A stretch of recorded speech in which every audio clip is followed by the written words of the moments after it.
Oh, there we go. Okay, I think we're far enough away. Hey everybody, we're here on the trikes in the lower school playground de-stressing because it's a very stressful time right now with COVID and everything going on. But we've got a great episode ready for you to start season 3 of the 360 podcast. So today we are talking to Mr. Brian Simmons, who is a mindfulness expert at a school in Manhattan. Enjoy the episode. Well, Brian Simmons, thank you so much for joining us on the 360 podcast. It's really great to have you with us today. My pleasure. It's an honor to be with you, Adrian. Thank you. I just kind of want to get right to it, really. And just in this time of COVID, this what we're going to remember 2024, hopefully not much more. We are about to go back to the new semester in person in terms of our school. Lots of people are going hybrid and virtual. But Park Tudor School is going back in person next week. There's probably faculty, parents, students that have a lot of anxiety or maybe stress just with the level of uncertainty that's ahead. And I know you have a lot of experience with mindfulness and meditation, and I know it's affected your life in a big way. I would love to know more about how it's changed your outlook on things like this and how you think we could apply it to the next week, the next day, as we start the new semester. It's a really interesting question. And when you said what we're looking forward to 2024, I thought you meant 2024, and I was thinking, oh my God, 4 more years of this. It's a great question, and I've been practicing mindfulness since the late 1990s. So this question of uncertainty, unpredictability, anxiety, really has been part of my own personal journey. I mean, long before I even introduced it into a school setting. So what it's really shown me is that mindfulness is a great companion just to life. So a lot of times educators will bring it to kids as a technique. Like here we can combat anxiety, we can combat low test scores, or we can combat this or that. But really, I find that the power of mindfulness is most rich when it's used as a way to live your life. Because we're in an acute time of social, global, personal stress right now with not only COVID, but all of the events that are erupting across the country right now, the protests, the death of George Floyd, a lot of issues of race are really coming at the forefront. So now we're at an acute time of stress. But mindfulness really it's a long-term game. It's a long-term practice. So this is for ourselves, and this is for the students that we teach. So when we think of our students as lifelong learners, it's like, well, what can we imbue them with that they can carry with them, not just now when they're in front of us, but 5 years from now, 10 years from now, 20 years from now, because life is a full contact sport. So we'll get through COVID one way or the other, but what about like the divorce or the disappointment in life?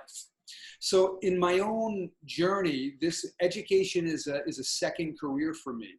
My first career, believe it or not, I was a writer, producer for Comedy Central in the late 90s. And prior to that, and here's a little disclosure, I was an intern on the Howard Stern show in the late 90s.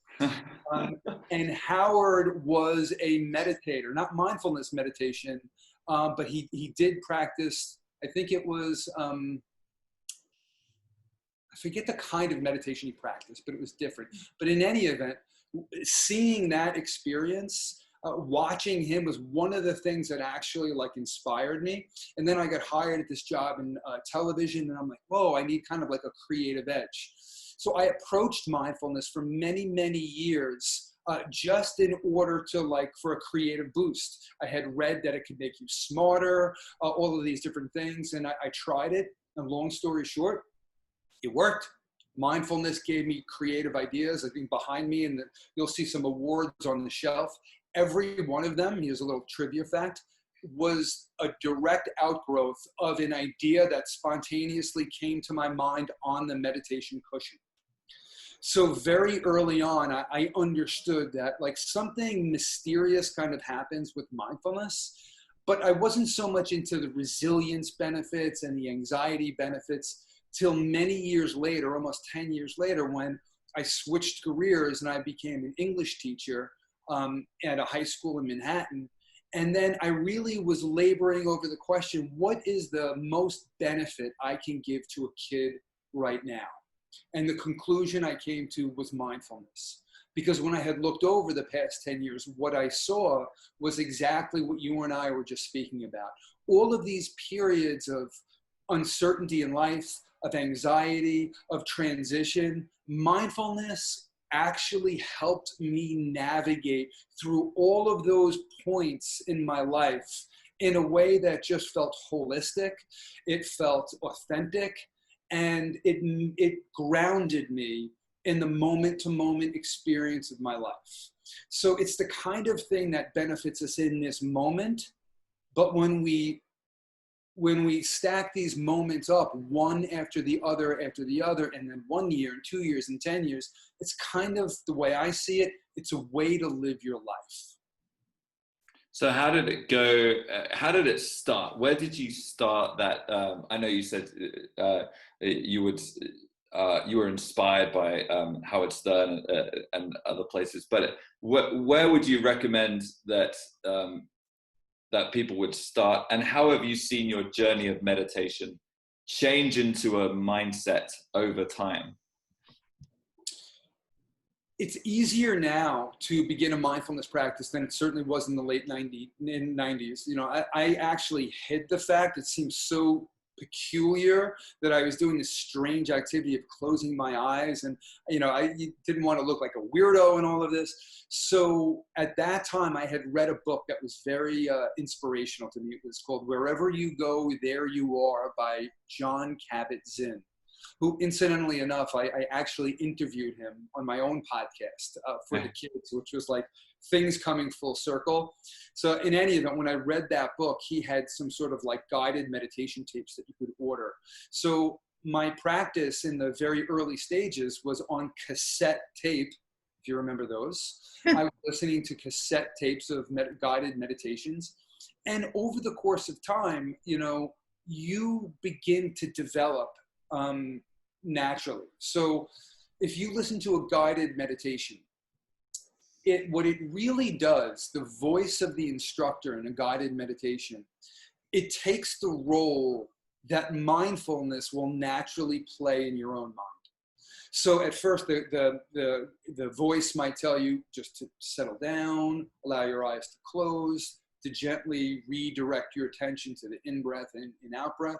But over the course of time, you don't so much need this guidance, and you become very self-directed.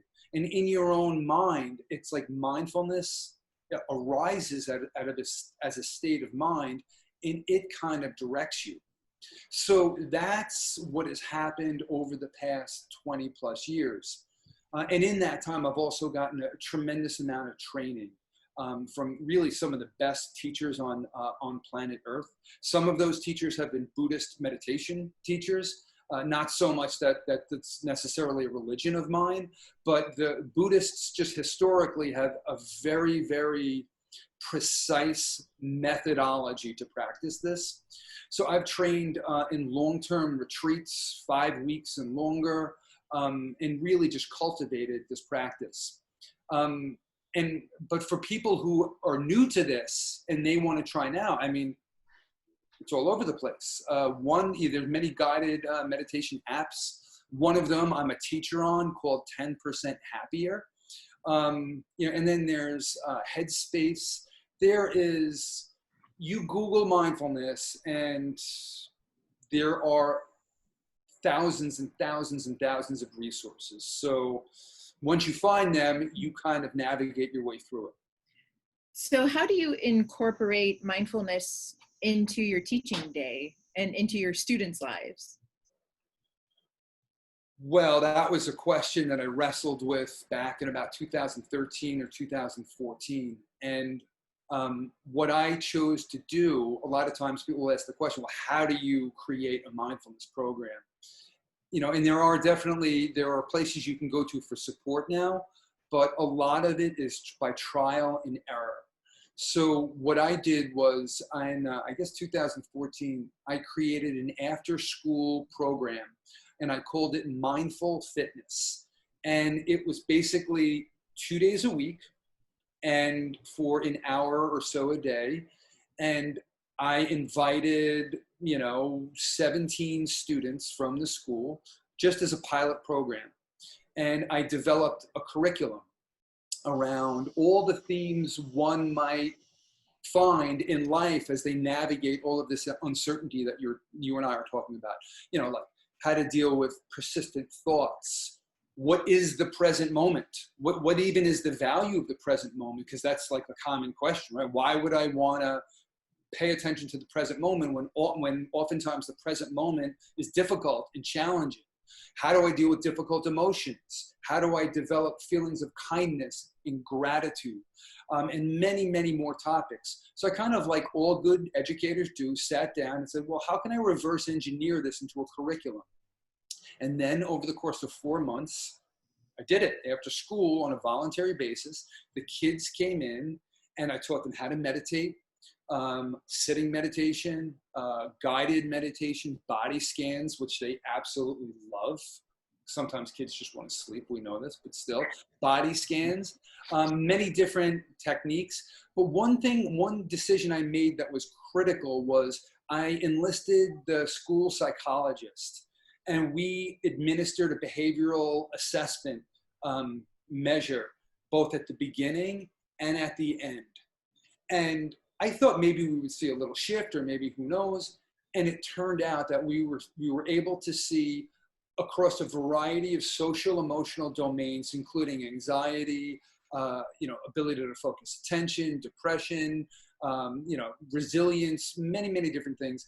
There was a roughly 10% increase. The ability to focus attention, as self-reported, increased 10%. However, a math teacher in the school said, let me look at that for a second. He aggregated the data. And what he observed was that the outliers, the kids who initially scored in the gray area, who had the most difficulty focusing their attention, the kids who can barely sit in a seat, right, that cohort increased by 18.5%. That's amazing. It was incredible. And then I like to be like real about this. Like I would pull kids aside, look at their data and say, is this real? These are numbers on a page. You're a person.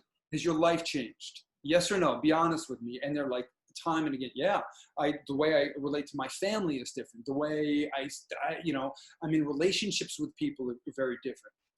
So with this, I went to the school principal and I said, I would like to schedule this into the school day. And that's what we did. And he gave me the budget to get meditation cushions. And for the past, 6 or 7 years, it's been scheduled in the school day. So every day kids come in, but now that's limited to the kids who can take that class. Right. But then I wanted to take it to the next level. I'm actually I'm contributing a chapter to a college textbook on lowering school violence. In fact, my deadline is due in 5 days. So I'm taking time from writing to speak with you today, but it's the chapter on mindfulness to lower school violence. And one of the things that I emphasize, it's a phrase that I came up with, that I think what we need to do is move from cultural awareness to a culture of awareness.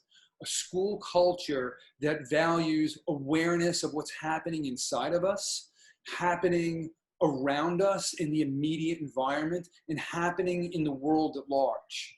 So we're introspective and we're really poised to make positive changes in the world. So to that end, that was my next mission in the school. How can I create a culture of awareness? So one of the things I did, in addition to like presenting it to the staff during PD, professional development, was I created an after-school stress reduction on a voluntary basis for teachers that couldn't, so they weren't told by an administrator you have to. This was just open to them. Over the course of years, I invited parents into it. Then I invited students into it. So now it was organically working its way into the culture. A few years into this, I was promoted to dean of the school. So I took on the title of Dean of Mindfulness and Restorative Interventions. And my initial title was Head of Discipline, but I took what I just explained to you, Dean of Mindfulness and Restorative Interventions, and just kind of put it in my own email signature. That's a lesson in life. Sometimes people will just go with that. And they did. They embraced it, and that's been my title for many years right now. So now what I do is I create a discipline, quote unquote, discipline policy with a redefinition of that discipline. Not discipline as far as punitive punishment, but discipline in the sense of character building, resilience, all through mindfulness. So this, just when COVID struck in March, just prior to that, the discipline incidents, the behavioral incidents in the school, they had lowered by 40%. And this is in New York City, and we have primarily inner city kids from all 5 boroughs of New York City. So, yeah. That's amazing. How do you get past that initial barrier of skepticism? Because, everything you said sounds amazing. And just, obviously we all want those numbers, but in terms of, I've led meditation. I've been in I've led a health class where I've used Headspace and things like this to lead meditation. And there's definitely some initial skepticism from the kids. I've also been in adult sessions where we've had guided meditation, and I feel like half the room just wants to kind of burst out laughing, and just because we're not used to it, and just because it's very new. And how do we get beyond these barriers into a place where it's actually starting to take effect? I'm so glad that you asked this question. The number one, if you walk away with nothing else, is that the instructor, the mindfulness teacher, has to embody mindfulness. You asked the question before, I kind of gave you like the roadmap of my journey, but really like as a human being, I'm very much a different person than I used to be because I'm grounded in the present moment. I have a sense of resilience. There's a sense of confidence, and not a confidence based on I'm so good versus someone else, but a confidence in my ability to navigate through life. People pick up on these qualities, and kids more than anybody else. And if you try to go into a room full of kids and say, here's what we're going to do, I'm going to ring a bell and you're going to close your eyes, it is doomed to fail. Kids will decide if it works or it doesn't work. But if they see that you're actually practicing this and you're really living it, it opens the door. So as this absurd kind of title of Dean of Mindfulness and Restorative Interventions, I'm always on stage. There's this one kid who graduated now, Alec Anthony was his name, and he would troll me around the hallways every single time I would see this kid. He would say, Simmons, are you mindful? Every single day. And what it ultimately did, because as a serious practitioner of mindfulness, it actually was a gift, because it put me in the position, like I can't play around. I really have to dig deep in myself. So now that mindfulness is a buzzword in education, and this is the panacea, this is going to cure everything, which hint, hint, it's not. There's no such thing, but there's great potential in it and great value. It has to be embodied by the teacher. They have to practice it in their own life, right? It's like anything. Well, it's a little different from other subjects. I mean, if you teach English, but you never read and you never write and you go, you're not going to be so authentic. But with mindfulness, this is who you are as a human being, and you can't really hide from that. The same thing happens with teachers. but it's more complex with teachers because you deal with staff politics, right?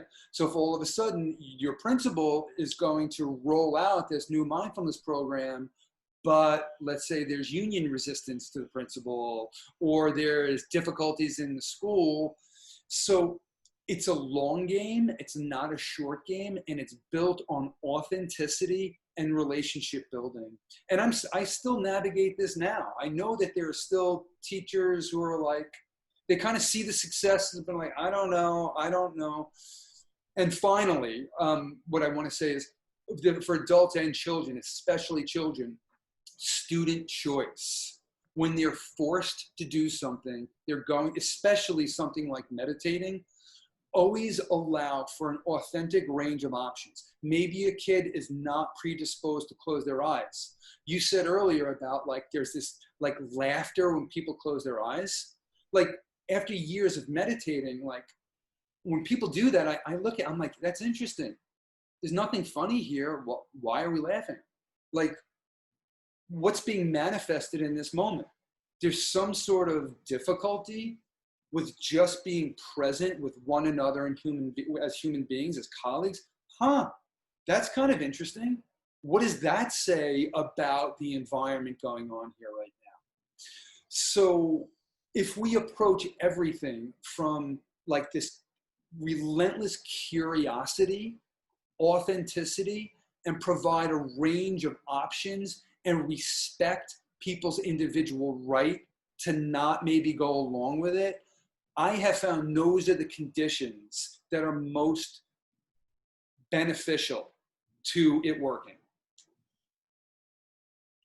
Have you found that there's, well, when we've been in quarantine and looking to the future, when we don't know what's going to happen in 2 weeks, let alone in the second semester, have you found there's a difference between trying to be mindful in person versus running mindfulness sessions and incorporating mindfulness into your teaching practice when you're online? Has there been a big difference with those two? From my own running of it, no. Because the same thing is necessary, which is for me to be fully present, in person or through a screen. And I teach, courses and workshops for adults in different. New York Insight Meditation Center is one of them, and I have found that like some of these like full day-long courses, like from 10 in the morning till 5 at night, have translated through the computer, and the response is exactly the same.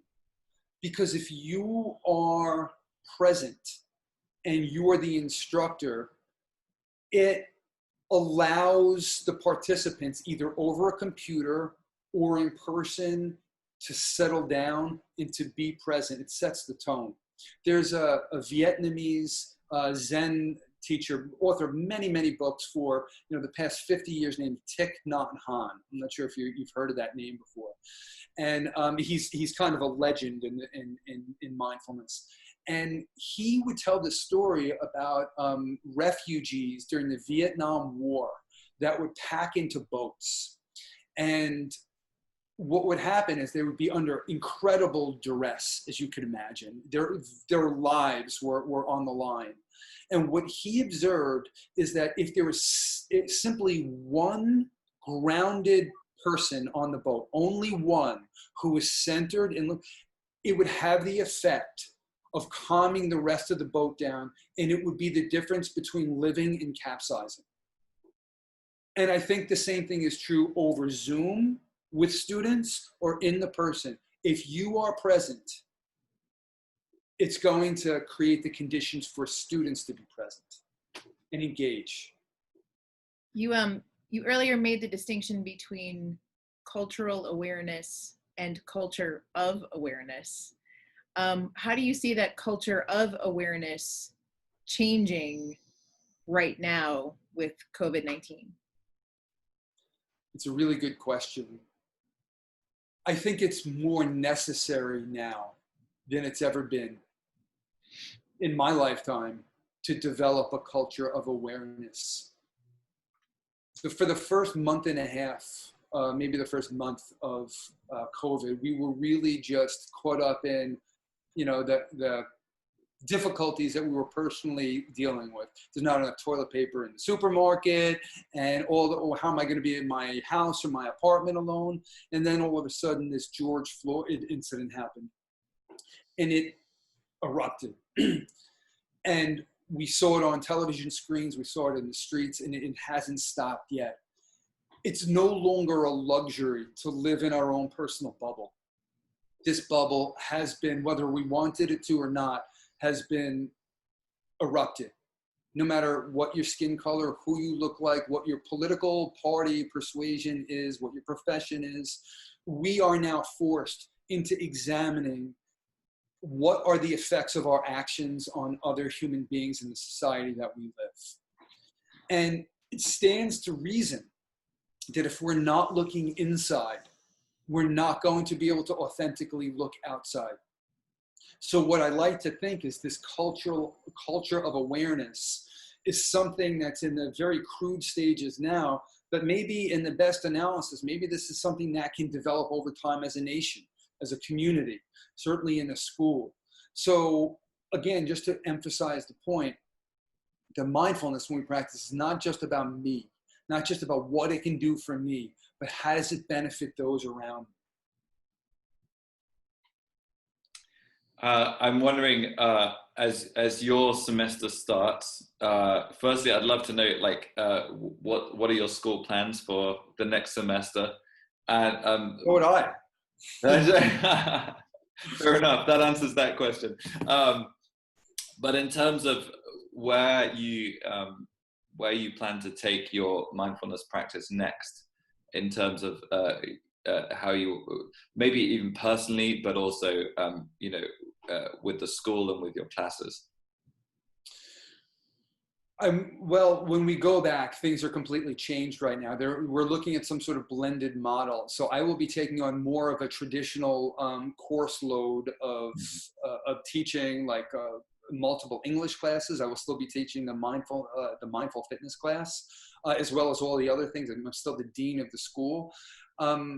So what I'm really trying to do is to maintain in this period of COVID some degree of stability and normalcy, which is one of the things when COVID first struck. What I did was I had a Zoom interview show, and I called it, what was the name of it? It's been a while now. It was Calm and Connected.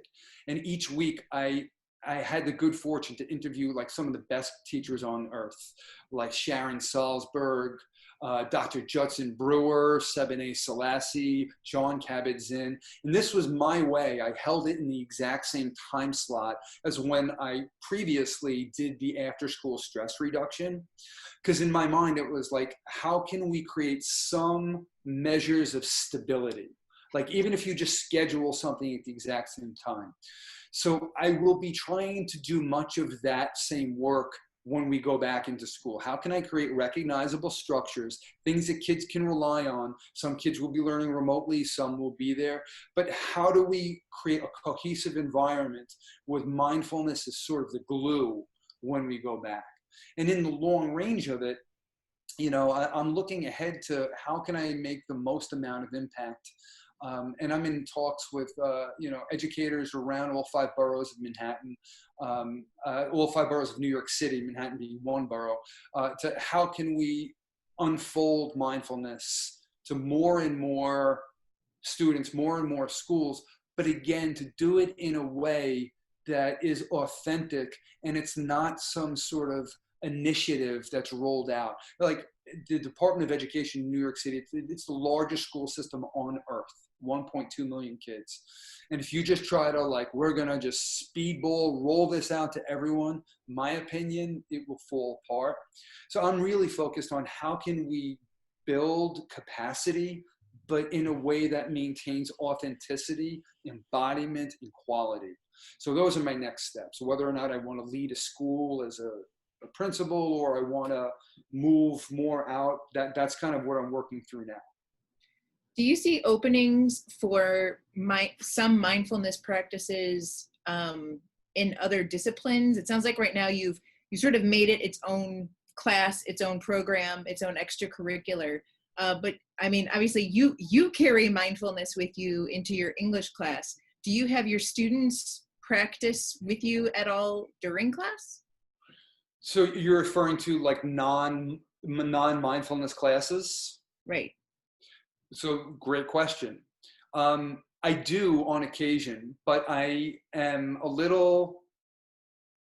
always make sure that I take the temperature of the room and see if kids are interested. Because if I'm teaching an English class, they know that mindfulness is like my thing. So if I'm like, we're going to meditate, I try to make sure it comes from them. But I'm a little stealthy though. So like when I taught 10th grade for years and taught like The Catcher in the Rye, as an English teacher, I was like, this seems to me a story about the effects of a lack of awareness on a 15-year-old kid named Holden Caulfield. He doesn't seem to be so aware of the trauma that he's carrying for the death of his brother. He seems to have a distant relationship with his parents that didn't seem to really nurture him in the ways that he needed. He seems to be literally and figuratively running from himself for 3 days. So this is all to say I approach literature, because that's my domain, from the point of view of mindfulness and social emotional learning without explicitly saying that I'm doing it. And what I have found when I approach it that way is that there are students invariably who will come up at the end of a unit or a chapter privately. And some of these kids were previously like kind of tough kids and start crying and say that paper that connected these things. I never saw in my life. I never realized I didn't grieve the death of my father or when a parent left me or something happened. So again, what I try to do is I try to look at like, this is the development of human beings. It's not just a content area or a science. It's like, how do we infuse this rich opportunity to learn?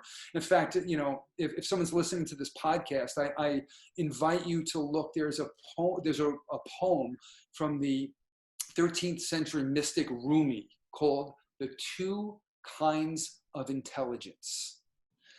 And see if you can reflect on some of the ideas we've discussed today as you read through this brief poem, and see if there might be some little pedagogical advice you might be being given for in a time capsule from 800 years ago. Well, we have time for maybe like one more question, but I'm just I'm thinking this is a big one. This is important. I want to know what's on your Spotify playlist right now. Yeah. What are you listening to right now? Well, that's a very, very serious question. I appreciate it. Yeah. And I feel like we wouldn't have done justice to anyone listening to this had we not explored this in depth. So thank you for the opportunity to be so on point at this moment. So right now, on my Spotify playlist, I've been listening to like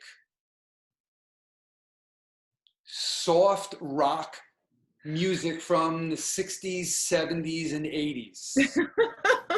And it's just been centering me with a couple punctuated inclusions with Metallica and Slayer here and there, and Iron Maiden sometimes. So I throw in that mix. Are we talking like Hall & Oates? More like classic, like The Doors, or like Led Zeppelin, like Led Zeppelin 4 album, rock and roll, all those good ones. Stairway to Heaven. Gateway to mindfulness, right there. Well, that would be more Pink Floyd. Oh, okay. There you go. To the dark side of the moon. Well, Brian Simmons, thank you so much for joining us. Lots to think about, lots to ponder on, but I really appreciate your insights and your wisdom in this area. And I really appreciate you joining us. Thank you so much, Adrian, and thank you, Laura. It was a pleasure to be with you today. Thank you, Brian.